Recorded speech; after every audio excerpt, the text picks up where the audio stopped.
नमस्कार, मैं doctor Anjali Jaipal, associate professor SD government college Beawar. E content में आज का हमारा टॉपिक है टाइप्स ऑफ डाटा या सामग्री के प्रकार। जैसा कि हम जानते हैं कि वैज्ञानिक अनुसंधान अथवा सर्वेक्षण में अनेक प्रकार की सामग्री एवं संकलन की अनेक पद्धतियां हैं। अध्ययन से संबंधित कई सूचनाएं ऐसी होती हैं जो अध्ययनकर्ता स्वयं एकत्रित करता है तथा दूसरी संस्थाओं और समितियों द्वारा एकत्रित सामग्री को अपने अध्ययन में उपयोग में लाता है। कई सूचनाएं, तथ्य, जानकारियां ऐतिहासिक होती हैं। वे जीवनियां, पुस्तकों, पांडुलिपियों, प्रतिवेदनों, डायरियों, जनगणना आदि के रूप में उपलब्ध होती है, जिनका उपयोग अध्ययनकर्ता अपने अनुसंधान में लेता है। इस प्रकार सामग्री के अनेक स्रोत तथा एकत्र करने की अनेक विधियां हैं। आज हम सबसे पहले जानेंगे टाइप्स ऑफ डाटा। इन पद्धतियों के आधार पर एकत्रित जो की जाती है सामग्री, उसके आधार पर हम सामग्री को दो भागों में डिवाइड करते हैं, प्राथमिक सामग्री और द्वितीय सामग्री। सबसे पहले हम चलते हैं प्राथमिक सामग्री या प्राइमरी डाटा की ओर। पहले ये जानते हैं कि प्राइमरी डाटा क्या है। अगर अनुसंधानकर्ता स्वयं अपने सहायकों द्वारा सामग्री सीधी बिना किसी माध्यम या सहायता के एकत्रित करता है तो ऐसी सामग्री प्राथमिक सामग्री कहलाती है। अब हम जानते हैं इसकी डेफिनेशन जो विभिन्न समाजशास्त्रियों ने दी है। सबसे पहली डेफिनेशन है रॉबर्टसन तथा राइट। इनके अनुसार वह सामग्री प्राथमिक होती है जिन्हें एक विशेष शोध समस्या को हल करने के विशेष उद्देश्य हेतु संकलित किया गया हो। दूसरी डेफिनेशन है पीवी यंग की।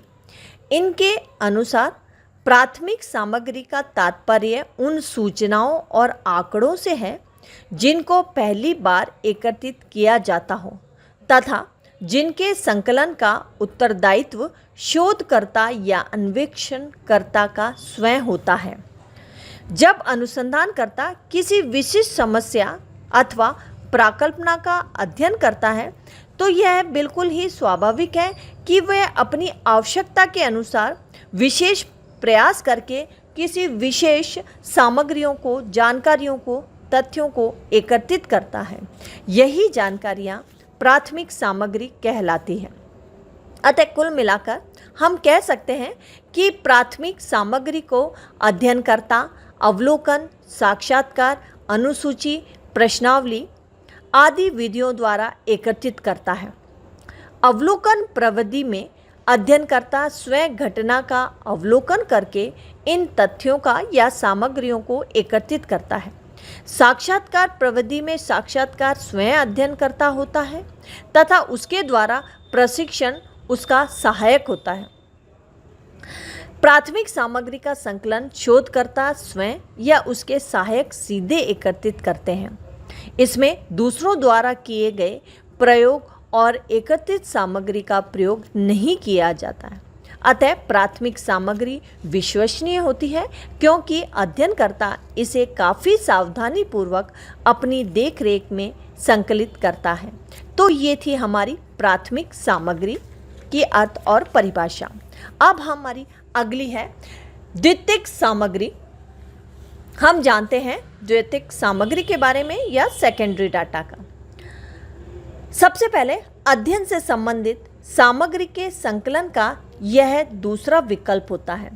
इस विकल्प में अनुसंधानकर्ता स्वयं तथ्यों का संकलन नहीं करके दूसरों द्वारा एकत्रित तथ्यों को प्राप्त करके अपने अध्ययन में उपयोग में लाता है, तो ऐसी सामग्री को द्वितीय सामग्री कहते हैं। अब हम देखते हैं इनकी डेफिनेशन जो विभिन्न समाजशास्त्रियों ने दी है। सबसे पहली डेफिनेशन है पीवी यंग की। इनके अनुसार द्वितीयक सामग्री वे होती हैं जिन्हें मौलिक स्रोतों से एक बार प्राप्त कर लेने के पश्चात काम में लिया गया हो और जिनका प्रसारण अधिकारी उस व्यक्ति से भिन्न होता है जिसने प्रथम बार तथ्य संकलन को नियंत्रित किया था।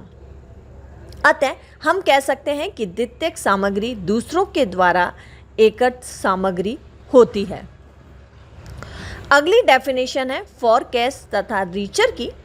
इनके अनुसार द्वितीयक सामग्री वह विद्यमान अथवा पूर्व संकलित सामग्री है जिसका संकलन किसी सामाजिक अनुसंधानकर्ता के द्वारा किसी विशिष्ट उद्देश्य के लिए किया जाता है।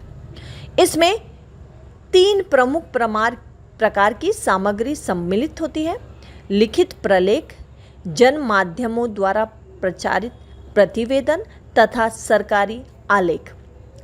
आगे हम कह सकते हैं कि सब चीज़ों को जान करके अनुसंधानकर्ता अपने शोध कार्य अथवा वैज्ञानिक अध्ययन में अनेक ऐसी सूचनाएं तथा तथ्य, आंकड़े तथा जानकारियां काम में लेता है जो दूसरे अनुसंधानकर्ताओं, वैज्ञानिकों, एजेंसियों, संगठनों आदि के द्वारा एकत्र की होती है।